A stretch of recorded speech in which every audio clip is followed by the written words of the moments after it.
But now, I noticed before that Lola asked if any of you are Irish. Can I have another show of hands of the Irish? Where are the Irish here? Ah, you're a saint of up here. Okay, we're going to share a little bit about relationships of the saints with the angels. All of the saints had special relationships with the angels, and this is true. And I want to share just a little bit about St. Patrick. Now, there is an ugly rumor that St. Patrick could be Italian. His father was a Roman public official. I rest my case. In Wales, but it doesn't mean he was Italian. He's probably Irish. At any rate, St. Patrick was kidnapped by pirates and brought to Ireland, and he was there for years. And it was only through the angelic voices that he was able to escape from Ireland. They actually gave him the route how to get down to the seashore and get on a ship that would take him back to Wales. But once he got back to Wales, they wouldn't let him live. He became a priest, and he heard the angelic voices calling him back to Ireland. So Patrick went back to Ireland at the insistence of the angelic voices and became the apostle of the Irish. Now, because he was the main man in Ireland, the Lord had great things in store for Patrick. And so he gave him a lot of leeway with the Irish. One of the things, one particular Lent, an angel came to Patrick, to Crow Patrick, and you got to go to Crow Patrick. And he wanted to have a conference with them because Patrick was asking for certain concessions for the Irish people. Now, after hearing this, some of you may want to convert to being Irish. One of them was the Irish would hold fast to the faith until the end of time. We're fighting for that. Number two, a tidal wave would cover the country 7 years before the final judgment. And number three, so that the Irish would not be alive to witness the terrible scene of the end of the world. And number three, every Irishman doing penance would not be doomed to hell on Judgment Day. Now, all of these concessions were given to St. Patrick because of all the fine work he had been doing in Ireland. However, he may have been on a roll with the angel. You know, he was getting his way in everything. He said, hey, let's go for broke. Let's see what we can get from the Lord. And so his final thing was, his last request was that he, Patrick, should be allowed to judge the people of Ireland on the last day.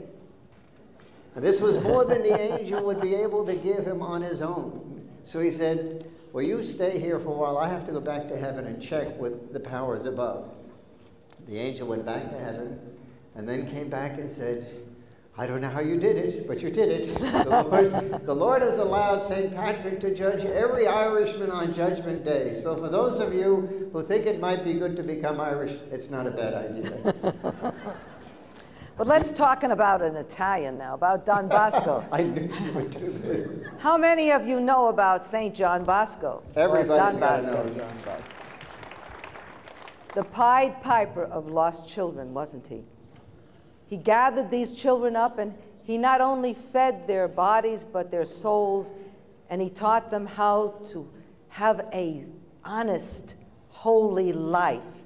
He brought many of them to sainthood. Dominic Savio is just one of them. But he spoke of the saints that he had in his midst.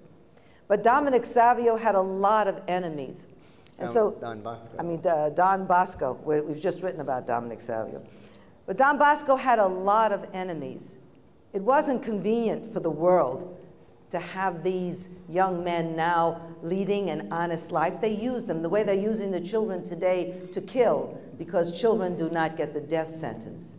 Well, they used the children then, too. And in Turin, they would use the children to steal, to rob. They had all forms of perversion that they would use the children for. And so he became very unpopular. Don Bosco, like any good priest, was always available to go to someone's home if they needed the last rites. It could be in the middle of the night. And so on this one particular night, as he was coming back, and you know, his oratory is not in the best area today. It wasn't then, it isn't now. It was in really the worst section of Turin. Now, another thing is he knew very often when he was called out on one of these sick calls that it could be a trap. He knew the possibility, and yet, being a priest, he had to go out on that sick call. And so this one particular night, he was coming back, and these men accosted him. They threw a sack over his head, and they started... See, it was the factory area. I got to dramatize this. Okay. It was the factory area. And he was walking alone. It was late at night, and all of a sudden he saw these two men on the other side of the street, and they were walking on his side, and they were walking in back of him. And as he quickened his pace, they quickened their pace. And then he slowed down, and they slowed down. And then he moved to the other side of the street, and when they moved to the other side of the street, he knew he was in trouble, so he started running for his life, and they overtook him, and then they threw the sack over his head. I had to do that. Wasn't that nice? I do all the dramatic stuff. You see why we ride together?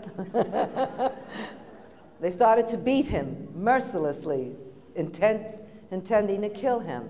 And all of a sudden, out of this dark alley comes this big, huge, ugly, the ugliest dog you've ever seen in your life. His jowls flapping up and down. Anybody ever see Turner and Hooch? The dog in Turner and Hooch would be about what this dog looked like. And he was gray, and he came at them, and he jumped them, and he was about to devour one of them. On the ground, and they were screaming to Don Bosco to get the dog off them. And he said, "Why should I do that? Help us, we're going to die." And he would not have them take the dog get off until they promised never to do what they had done again. Finally, the dog got off, and they ran. The dog didn't follow them. He just stood right next to Don Bosco. Now, Don Bosco had never, ever seen this dog before. Nor did Don Bosco have a dog. But every time there was any sign of danger, the dog appeared. He showed up. There he was. For a matter of fact, sometimes he would scare people half out of their mind because he'd come in during the Mass to the oratory. And the oratory. And the dog had to be about this big. And he'd run all over the place, scaring everybody except Don Bosco. Then he'd jump on Don Bosco's lap. Now, this dog, Don Bosco wrote about this dog in his autobiography. It was his last chapter. Memories of the Oratory. The last chapter is devoted to what he calls Il Grigio, the gray one. Now they asked him, "Do you believe that this dog, Il Grigio, was your guardian angel?" Could he have been? Could he have been? And he said, "I don't know. What do you think?" Why not? But the Salesian nuns for over 30 years said that whenever they were in trouble, when someone was about to hurt them, a gray dog that looked like Il Grigio would come in their midst. Guardian angel? In fact, towards the end of Don Bosco's life, when this happened, it was about 1850. And Don Bosco died about 25 years later, 30 years later. And towards the end of his life, he was going on a fundraising project for the Pope to have a church built for the Sacred Heart in Rome. And he was going all over France because he was going to Nice and all the places in France to try and raise money. But he would visit his monasteries at the same time. And at one monastery, Il Grigio was seen. And this is 30 years after he first was seen. And this was this young, strong bull of a dog. And a woman said, "Could that have been, was that Il Grigio? Was that the dog?" And he said, "Oh, it was probably his son or his grandson." But we know that was Il Grigio, the angel, the guardian angel of Don Bosco. So your guardian angel takes many forms. You don't know for sure who he is or where he is, but he's there. The saints had a personal relationship with their angels. Do you have? Do you all know the names of your angels? Has everybody named their angel? Have you all named your angels? You got to name your angel. You need to have a close relationship with your angel. Your angel was given to you uniquely, one angel per person, given to you for your entire life, to watch out for you, to take care of you, to guide you, to protect you, tell you what's good and bad. You know, the the cartoons, you see the good angel on one side, the bad angel on the other one? That's real. Listen to the good angel. That's your guardian angel. You have been given a special angel. It's scriptural. Jesus said it. The Curé of Ars speaks about the guardian angels. Everybody know the Curé of Ars, St. John Vianney, parish patron saint of parish priests. He said that when you enter into a dance hall, he was very unpopular with the townspeople, as you know. He said, when you enter a dance hall, your guardian angel stays outside, and you are greeted by all the fallen angels on the inside. Think about it. Now, think about it. In this world where they tell us there is no sin and nothing is wrong, everything is right. So let's equate that to a teen nightclub. Your good angels stay with you until you walk in the door, and they're trying to talk you out of going. And as you walk into the door, your evil angels are waiting there to bring you into sin. And it's real, people. It's not a joke. It is real. And it's not only for the teens, not only for the young people. What about for our more mature citizens? Okay, when we go into the bar, the angel, except an Irish pub, when you go into a bar, when you go into a bar, the good angels are on the outside trying to talk you out of going into it, and once you go in, the bad angels are in there trying to somehow get you to do something bad. I know we're on saints, but I'd like to tell you a little bit about an angel. Angels are our cousins. Angels are our cousins. So they're part of that whole heavenly family. In fact, when Don Bosco when he did the consecration of the Church of Our Lady, Help of Christians in Turin, the Basilica, he set up the choirs for that inaugural Mass. The first one was all male voices, and he called that the Church Militant. Then the other were male voices, softer, the Church Suffering, Souls in Purgatory. And for the Church Triumphant, he used these beautiful, angelic female voices, and he called them the Angels of Paradise. That's us, girls. Of Paradise. I pray that's you. That's us, girls, right?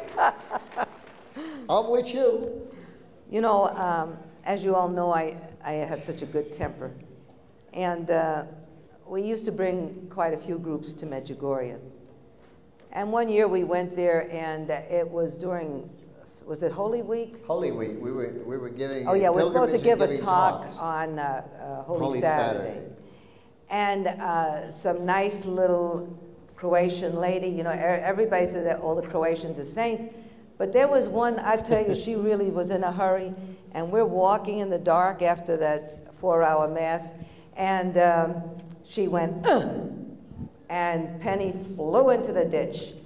And when I crawled out of that, our priest that was with us said, "Do you want to hear my confession?" So he knew I was really upset. He had a bad situation too. So we got to the house, and they had a little toy that they called was a heater. It didn't work. Okay, this was Holy Week. It was a decoration. It was a space heater. It didn't work, but it was a space heater. And it was freezing cold and raining. Holy Week.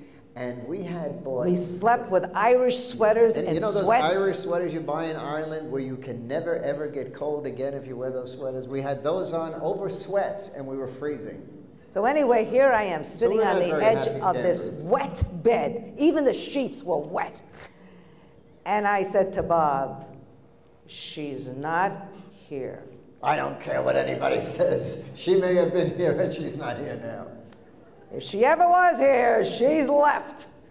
And she says, "And I'm going to expose this place." I said, "Well, that'll be terrific. We won't have many talks to give anymore." And so self-righteous Penny said, "I didn't give everything up to lie to people. It's a fraud, and I'm going to expose it." So Bob knew better than to say anything to the mad dog, and so we finally went to sleep. The next day we went... The next day it was Wednesday of Holy Week, and it was the last English-speaking Mass that they were going to have. Every other Mass was going to be in Croatian. So this was the last English Mass. And Father Philip Pavich, he was the American priest there. I think he's still there today. he said to everybody, okay, now we don't have many hymn books, so we're going to have to share hymn books. And at that time, they didn't have, they had benches on the sides. Because I don't know if any of you saw them. them. They only had the doors in the back. They didn't have those side doors. So we had a whole bunch of us sitting here, and then we had a group of people going down the side, and we didn't have a hymn book. And this young man, sitting on the side, blonde-looking man, came up and handed Penny a book. And she said, no, we'll share it. And no, I said, no, you take it. And he just went like this. Okay, I thanked him, and I figured he's probably German, or or Polish or something, because a mass is a mass, and I've gone to many masses in French, other languages. Spanish masses. So I discounted it that he didn't speak English. Next thing I know, this young man comes in and sits next to me, and he is tall. Good looking. Very good looking boy. Young. Very young. And the thought that came to me was, Richard. Our son. Our son's name was Richard. Now, our son was not tall. He was short-statured, and he was very husky. He was a medium build. And this boy was tall and slim. And I thought, boy, you really are having a rough time here. Doesn't look anything like Richard. So I thought, uh-oh, there's just too much stress, So we go on with the Mass, and the next thing I know, it's time to sing. The hour. Time to sing. No, time to sing. Sing. And I put my arm around him. Put your arm around him. To bring him closer to the book. The book. You had to put your arm around him to bring him closer to the book? Oh, you were holding the hymnal. You're getting the message. You're listening to all this, right? He's a jealous dog, isn't he? So anyway, I touched him and I said, Richard. And then I thought, oh God, this is ridiculous. And then the sign of peace came. And he took my hand. Now this boy had very thin. He hugged you. No, before that, honey. I mean, not the sign of peace. The Our Father. The Our Father came. And he had very thin, long fingers. And our son had very short, stubby fingers. A big hand like I have, but very stubby. And he took my hand, and I thought, Richard? Again, nutty, crazy. Sign of peace. And there are only two people on earth, I can't describe it, but who hugged me in this manner. One was our son, Richard, and the other is our grandson. And when we did the sign of peace, this boy just enveloped me in his arms just the way my son did. And I pushed him away and I said, Richard? And he said, yes. Okay, so the Mass ends. Now this young man was not part of our group, and we said, well, where are you from? He said, I'm not a part of your group, and I really wasn't supposed to come here. My group was on the other side of the church, but as we were coming to this church, this young blonde man motioned me to come with you. And we said, well, which one was he? And he said, the young fella sitting over there who gave you the book. And we looked over at the benches, and the young man was gone.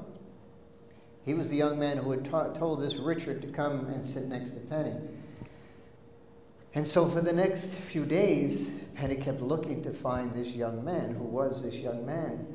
And we never did see him. We went out to Father Yozo's church in Titlina. I can't remember. Anyway, this little town where Father Yozo was, and where this beautiful statue of Our Lady of Medjugorje was. And as everybody was getting off the bus, running into the church to get seats, I saw the young man. He was ushering people into the church. And I said, honey, the young man that you wanted to find, he's outside. We ran outside to find him, but by this time all that was left was drivers smoking and guides smoking outside, and everybody else was inside. So we spent most of the talk in the church looking for this young man, and we couldn't find him.